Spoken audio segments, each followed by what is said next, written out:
America और चीन के बीच छिड़ी टैरिफ वॉर ने पूरी दुनिया को टेंशन में डाल दिया। अमेरिका में बढ़ती महंगाई को देखते हुए मंदी की आशंका जताई जाने लगी, लेकिन अब ये तूफान थम गया है। अमेरिका और चीन के बीच ट्रेड पर समझौता हो गया है।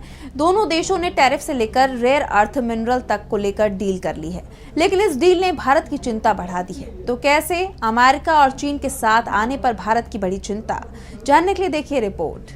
अमेरिका और चीन के बीच तनाव खत्म होता नजर आ रहा है, जो सबके लिए राहत की खबर मानी जा रही है, क्योंकि जिस तरह से दोनों देशों के बीच टैरिफ वॉर छिड़ी थी, उसे लेकर देश दुनिया में ट्रेड वॉर की आशंका जताई जा रही थी। निवेशकों में डर का माहौल था, लेकिन अब दोनों देशों में जब व्यापार समझौता हो गया है, तो भारत की टेंशन बढ़ गई है, क्योंकि इस समझौते के तहत चीन अब अमेरिकी कंपनियों को रेयर अर्थ एलिमेंट देगा।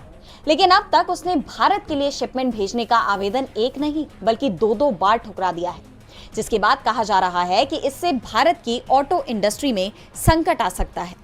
दरअसल वर्तमान में चीन दुनिया का सबसे बड़ा रेयर अर्थ मिनरल का उत्पादक देश है। रेयर अर्थ मिनरल्स का इस्तेमाल कई आधुनिक तकनीकों और इंडस्ट्री में होता है, जिनमें स्मार्टफोन, लैपटॉप, टीवी, इलेक्ट्रिक वाहन, विंड टरबाइन, सौर पैनल और बैटरी शामिल है।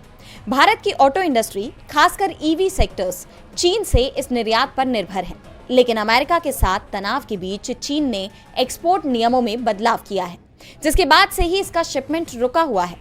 अब ऐसे में भारतीय बाजार में संकट गहराता जा रहा है। भारतीय कंपनियां परेशान हैं। उनका कहना है कि अगर ये शिपमेंट जल्द शुरू नहीं हुआ तो उत्पादन रुक सकता है। शिपमेंट रुका रहा तो भारत में कई इलेक्ट्रॉनिक सामान महंगे हो सकते हैं। इस सिलसिले में भारत चीन से बात कर रहा है, लेकिन अब तक चीन ने कोई जवाब नहीं दिया है। ऐसे में अमेरिका और चीन के बीच इस डील के बाद भारत की चिंता और बढ़ गई है।